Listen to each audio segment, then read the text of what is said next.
सुर्खियों पर एक नजर।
और पेश है खबरों की तफसील। सबसे पहले बड़ी खबर मेंढर से। मेंढर में एक सड़क का हादसा पेश आया जिसमें 12 बच्चे जख्मी हुए हैं। जराये का कहना है कि एक इको वैन को हादसा पेश आया है। ड्राइवर के काबू से बाहर होकर ये इको वैन को हादसा पेश आया है जिसके नतीजे में 12 बच्चे जख्मी हुए हैं। अभी तक की कोई खबर आ रही है। मेंढर के इलाके में आज सुबह ये सड़क हादसा पेश आया है जहां पर एक इको कार को हादसा पेश आया है जिसके अंदर 12 बच्चे सवार थे। 12 के 12 जख्मी हुए हैं और उन्हें नजदीकी अस्पताल मुंतकिल किया गया है। हमको बताते चले कि मेंढर से बड़ी खबर इस वक्त आ रही है कि मेंढर में एक सड़क का एक दिलदोज हादसा पेश आया है जहां पर एक इको कार को हादसा पेश आया है। हाई स्कूल कीरी के करीब यह हादसा पेश आया है जिसके नतीजे में 12 बच्चे जख्मी हुए हैं। मकामी लोगों और पुलिस की जानिब से वहां पर रेस्क्यू ऑपरेशन भी शुरू किया गया जिसके बाद ही सभी जख्मी बच्चों को अस्पताल मुंतकिल किया गया है।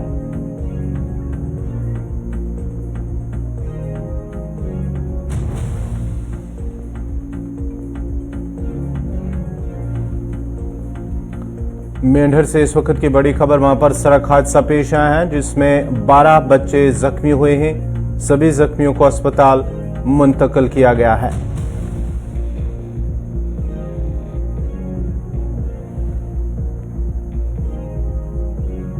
मेंढर में एक इको कार को सड़क हादसा पेश आया है जिसके नतीजे में 12 बच्चे अभी तक जख्मी हुए हैं।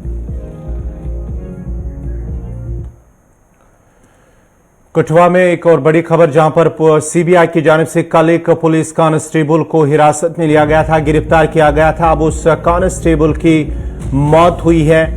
वुमेन पुलिस स्टेशन कठुआ में मुंशी के तौर पर काम करने वाले एक हेड कांस्टेबल मुश्ताक अहमद को सीबीआई ने रिश्वत लेते रंगे हाथों कल गिरफ्तार किया था, फिर हिरासत में लिया था और इसके बाद में पूछगछ के दौरान पुरस्कार हालत में उसकी मौत हो गई है। इतलात के मुताबिक कठुआ के वुमेन पुलिस स्टेशन में काम करने वाले पुलिस एहलकार को सीबीआई की एक टीम ने एक शख्स की जानिब से 3,000 रुपए रिश्वत तलब की शिकायत की बुनियाद पर गिरफ्तार किया था। उसकी सेहत बिगड़ने के बाद उसे मेडिकल कॉलेज कठुआ मुंतकिल किया गया लेकिन वहां उसकी हालत मजीद बिगड़ गई और बाद में उसे दम तोड़ दिया। एसएसपी कठुआ का कहना है कि सीबीआई ने मुतल्लिका कांस्टेबल को हिरासत में लिया था और कठुआ पुलिस का इसके तहकीकात में कोई लेना देना नहीं है और इस मामले में पुलिस का कोई किरदार नहीं है। ताम सीबीआई की तरफ से कोई भी तबसरा सामने नहीं आया है और न ही पुलिस एहलकार की मौत के बाद एजेंसी की तरफ से कोई सरकारी हैंडआउट जारी किया गया है। जराये के मुताबिक उसकी गिरफ्तारी के बाद पहले से ही सीबीआई की तरफ से जारी करदा एक हैंडआउट में कहा गया था कि पुलिस एहलकार को जिस शख्स ने शिकायत की थी उससे 3,000 रुपए रिश्वत तलब करने के सिलसिले में गिरफ्तार किया गया था। इस सिलसिले में इंसदाद बदउनवानी एक्ट की मुतल्लिका दफात के तहत एक मुकदमा दर्ज किया गया है। हैंडआउट के मुताबिक मुलजिम की तरफ से रिश्वत तलब करने की शिकायत की बुनियाद पर इसे गिरफ्तार किया गया था।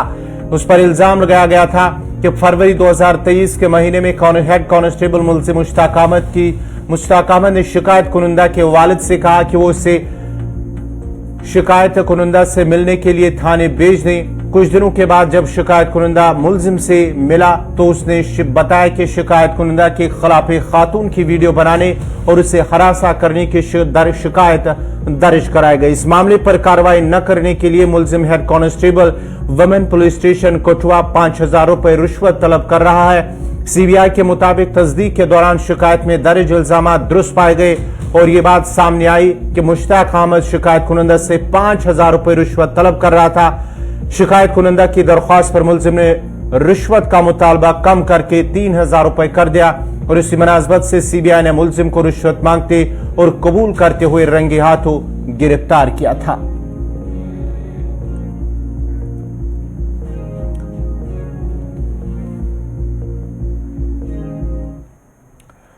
और अब खबर है, गुज़िश्ता रोज हुए अवंतीपुरा में सड़क हादसे में एक और शख्स की मौत हुई है। अवंतीपुरा सड़क हादसे में एक और जख्मी शख्स अस्पताल में जख्मों की ताब न लाते हुए दम तोड़ बैठा।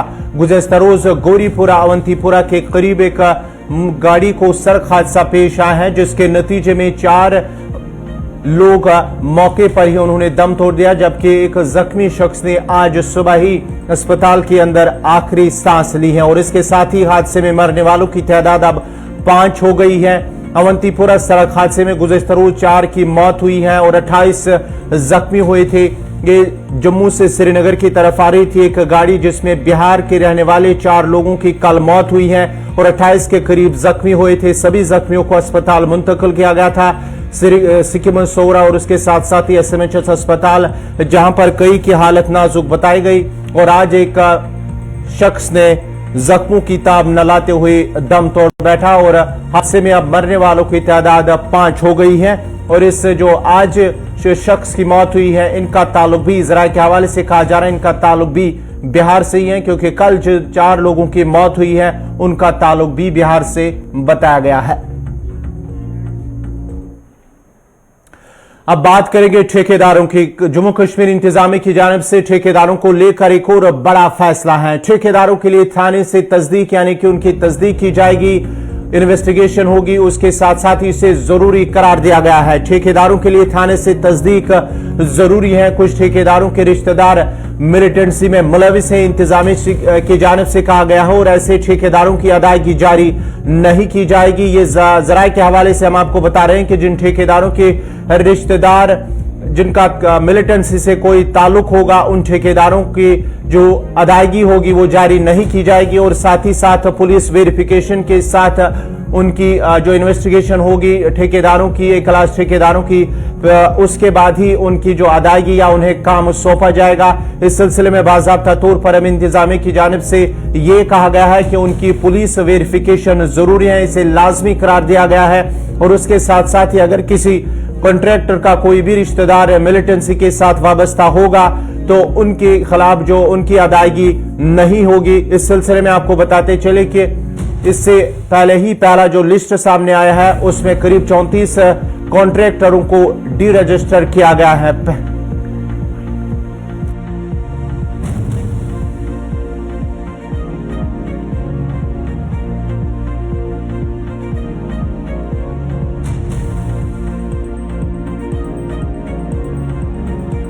जम्मू कश्मीर इंतजामिया की जानिब से एक बार फिर एक और फैसला, जहां पर ठेकेदारों के हवाले से फैसला लिया गया है। अब ठेकेदारों के लिए वेरिफिकेशन से जरूरी करार दिया गया है। ठेकेदारों के लिए थाने से तस्दीक जरूरी है और अगर किसी का रिश्तेदार मिलिटेंसी के साथ होगा तो उसकी अदायगी नहीं होगी, ये इंतजामिया की जानिब से कहा गया और ऐसे ठेकेदारों की अदायगी जारी नहीं की जाएगी। इस सिलसिले में 34 जो पहला लिस्ट सामने आया है उसमें 34 कॉन्ट्रैक्टरों को डी रजिस्टर किया गया है। ये इंतजामिया की जानिब से बाज़ाब्ता तौर पर इस हवाले से कहा गया है। इस सिलसिले में PDP की जानिब से एक रद्द-ए-अमल सामने आया है। मैंने पहले तो हमने एक चीज देखी कि यहाँ पर मुलाजिमों के बारे में उन्होंने एक फरमान जारी किया है कि कोई भी एजिटेशन गैर कानूनी होगी।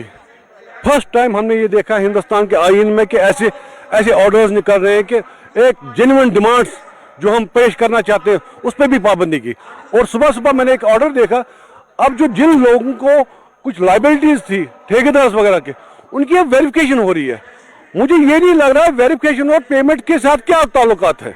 मुझे लग रहा है कि एक मस्कुलर पॉलिसी अपना रहे हैं, हर तबके को तंग कर रहे हैं। मुझे नहीं लगता ये आपको फ्रूटफुल हो जाएगी। इन्होंने बेचारों ने बहुत पहले काम किया, उनको उस वक्त काम कराया गया जब अल्ताफ साहब ये थे, अपने मिनिस्टर थे। उन जिस तरह सैलाब आया उसके बाद उन्होंने जो मैकडेनाइजेशन कर दी सिटी को, उसके बाद देखिए रात दिन उन्होंने काम किया, उनकी पेमेंट्स बंद की। और आज के इस वक्त ये ऐसा कर रहे हैं कि इनकी वेरिफिकेशन कर रहे हैं, उनकी पेमेंट्स खा रहे हैं। This is not genuine. हम बिल्कुल इसको कंडेम करते हैं।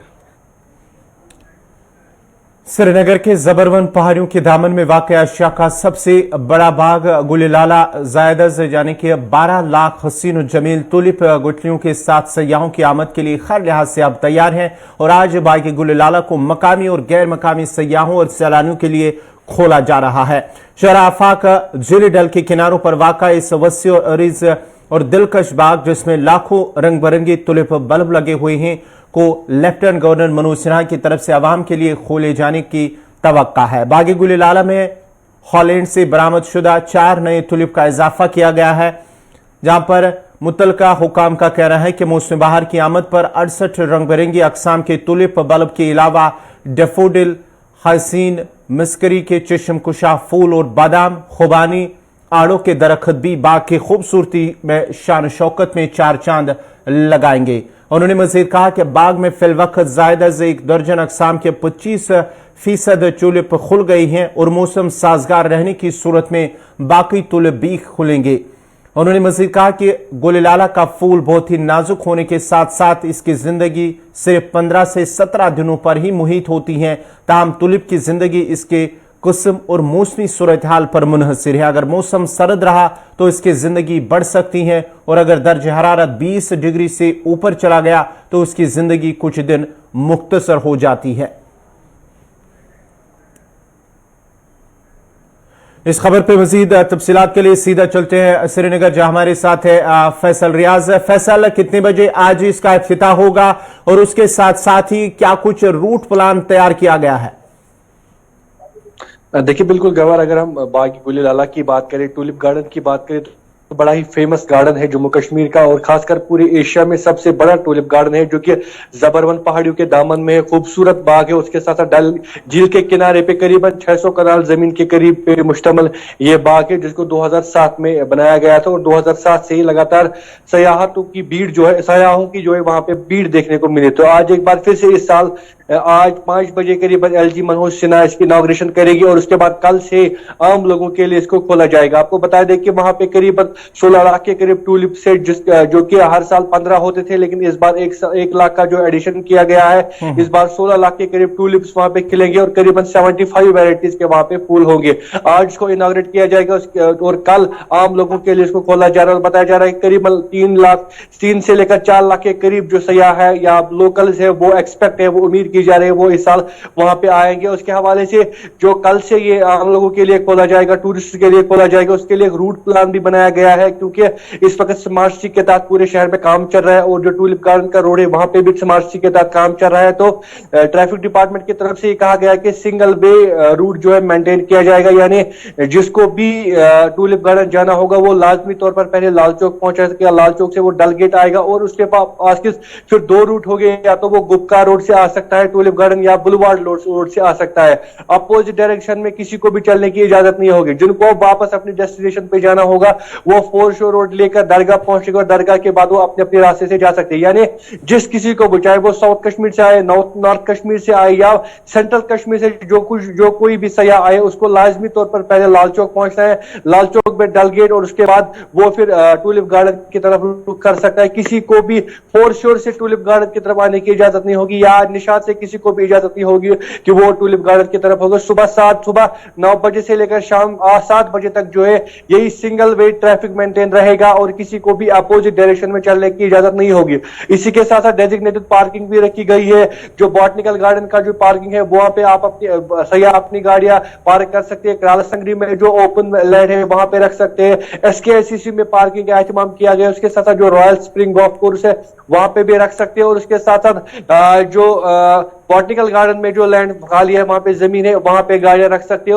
और उम्मीद की यही की जा रही है कि कल से जो एक बेहतरीन माहौल देखने को मिलेगा। सयाह आएंगे, लोकल्स आएंगे, नॉन लोकल्स आएंगे जो यहाँ पे टूलिप गार्डन में आएंगे। और इस बीच जो ट्रैफिक प्लान दिया है, अगर कोई इमरजेंसी होती है तो उसको फ्रीली मूव करने की इजाजत होगी, वो फ्रीली जा सकता है। लेकिन किसी को भी उसके इमरजेंसी के बगैर किसी को भी अपोजिट डायरेक्शन में चलने की इजाजत नहीं होगी। बहुत शुक्रिया फैसल रियाज आपका। ये थे श्रीनगर से फैसल रियाज तफसीलात फराहम करे थे। आज बागी गुलिलाला को बाज़ाब्ता तौर पर सयाहों के लिए खोला जाएगा और आज शाम 5 बजे के करीब LG मनोज सिन्हा की जानिब से इसका इफ्तिताह किया जाएगा। और इस सिलसिले में इंतजामिया की जानिब से ट्रैफिक पुलिस श्रीनगर की जानिब से रूट प्लान भी तैयार किया गया हो और उस रूट प्लान पर अमल करना होगा और अगर कोई इसकी खिलाफ वर्जी करेगा तो उसके खिलाफ कार्रवाई की जाएगी।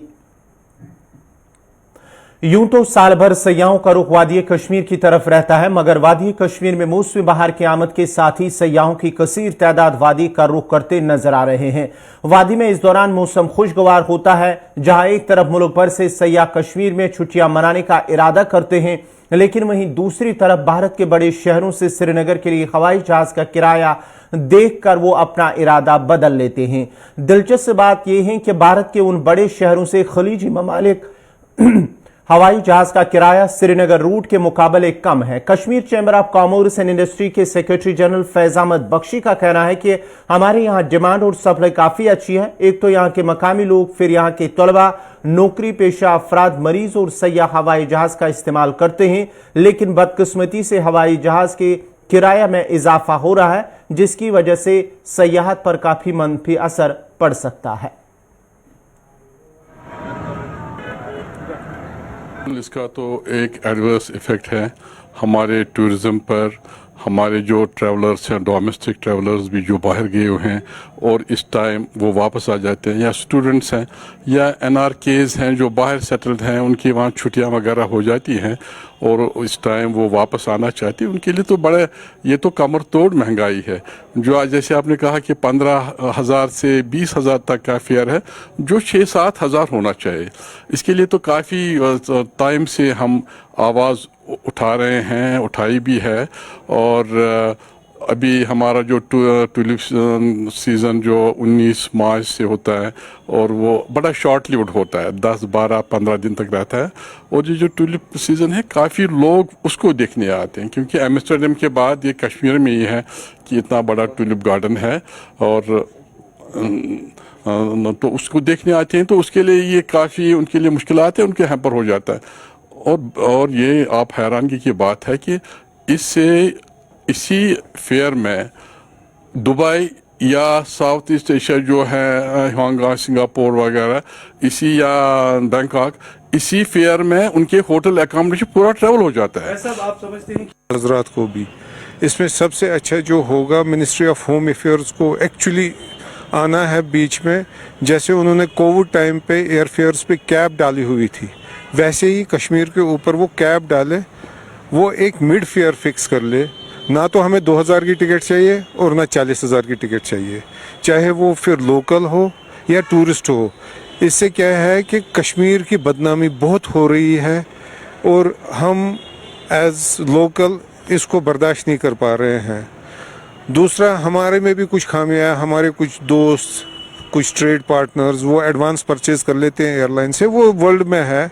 लेकिन फिर एयरलाइन का डायनेमिक सिस्टम चल रहा है, वो अपनी 60% या 80% इन्वेंट्री बेच के बाकी 20 या 40% इन्वेंट्री को वो हाई कर लेते हैं। तो जब तक इसमें मिनिस्ट्री ऑफ होम अफेयर्स बीच में ना आए, डोंट एक्सपेक्ट एनी रिलीफ। ना तो एयरपोर्ट डायरेक्टर साहब हमें रिलीफ दे सकते हैं इसमें, ना सेक्रेटरी साहब दे सकते हैं, ना LG साहब दे सकते हैं। LG साहब से दरख्वास्त एक ही है कि वो मिनिस्ट्री ऑफ होम अफेयर्स को अप्रोच करे, उनको कहे इस पे कैप लगाए, मिड फेयर आए, चाहे दिल्ली श्रीनगर 5-8 हज़ार के बीच में फेयर रखे थ्रू आउट ईयर। हमें ना तो सस्ता चाहिए ना उधर सेक्रेटरी टूरिज्म सईद आबिद रशीद ने कहा है कि हवा जहाज की किराया में अगर इजाफा हो तो उसका असर बराह रास्त सयाहत पर भी पड़ सकता है। ताहम उस मामले को शहरी हवाबाजी की वजारत की नोटिस में लाया जाएगा ताकि वादी में सयाहत असरअंदाज न हो। इस तरफ हमारी ख़ास तवज्जो हमने दी हुई है और पिछले आपने देखा होगा कि कोई तकरीबन 10-12 दिन से एयरफेयर्स ज़्यादा हो रहे हैं, तो इसमें जो भी सरकार की तरफ से whatever can be done in the ambit of rules regulations. पिछले 2 साल में there was a fare cap covid के सिलसिले में मिनिस्ट्री ऑफ सिविल एविएशन का एक कोविड फेयर कैप था, वो कैप हटा दिया गया है। तो these are market forces operating right now, but definitely इसका एक बहुत इम्पैक्ट होता है टूरिज़्म पे। अब दिल्ली से यहाँ तक की जो एयरफेयर है वो नॉमिनल होनी चाहिए, वो ऐसी होनी चाहिए कि टूरिस्ट को प्रोहिबिटिव ना हो। इस बाबत मिनिस्ट्री ऑफ सिविल एविएशन से जो ये मामलात है बात की जाएगी, डेफिनेटली बात की जाएगी कि एक एनेबलिंग जो एटमॉस्फेयर है और ख़ास तौर पे जो किस तरह से हम इसको प्राइसेस को चेक में रखा जाए वो बहुत ज़रूरी है, बहुत ही ज़रूरी है। ये सिर्फ एयरफेयर्स की बात नहीं, ये बात है ग़ालिबन होटल्स की, ग़ालिबन बाकी रेट्स की, शिकारा की रेट की। तो ओवरऑल कलेक्टिवली हमें इस बाबत we should cooperate and make sure that it's a very pleasant.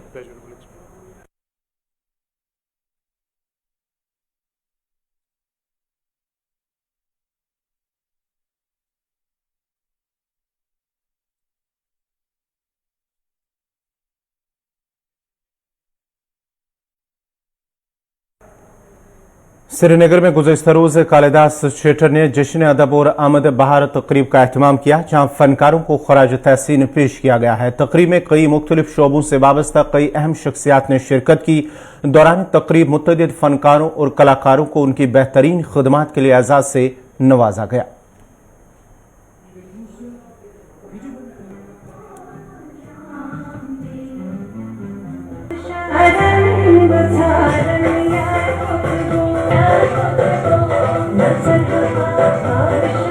सलामत है तो हम सुर्ख ये मैं से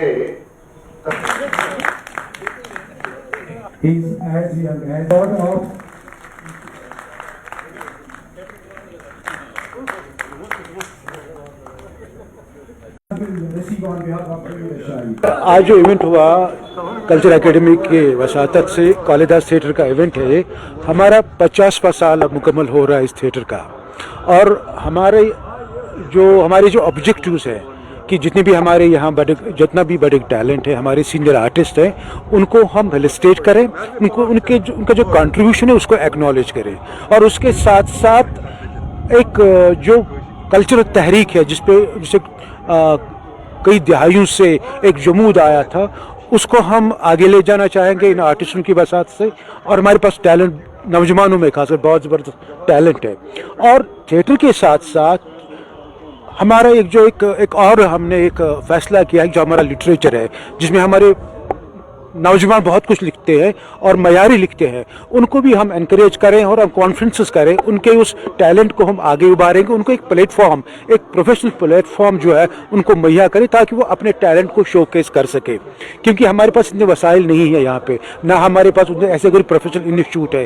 थिएटर ही हमारे पास एक ऐसा इंस्टीट्यूट है जहाँ पे अपने नौजवानों को ट्रेन कर सकते हैं, बच्चों को ट्रेन कर सकते, ताकि ये जो थिएटर मूवमेंट कश्मीर की है, क्योंकि इसका एक ताबनाक एक हिस्ट्री रही है, गोल्डन पीरियड रहा है इसका, हम उसको उसी दिशा में लेना चाहते हैं। क्योंकि थिएटर जो है ये काफ़ी आगे बढ़ चुका है और हम चाहते हैं कि हमारी जो नई नस्ल है उनको हम ऐसा प्लेटफॉर्म मुहैया करेंगे ताकि ये जो हमारा दौर रहा है, सुनहरी दौर रहा है, वो फिर से हम इंशाअल्लाह उसको ये आप यूँ समझे कि आगे बढ़ाना चाहेंगे। और यही एक हमारी एक कोशिश है, नौजवान पोइट हो, नौजवान राइटर हो, नौजवान ऐसा कोई ड्रामेटिस्ट हो, उसको हमने एनकरेज करना है, उसको प्रोफेशनल प्लेटफॉर्म देना है और साथ साथ में उनको फेलिसिटेट करेंगे ताकि उन्हें लगे कि हमारे इस आर्ट का और हमारे इस जो हमारा टैलेंट उसको एक्नॉलेज किया जा रहा है।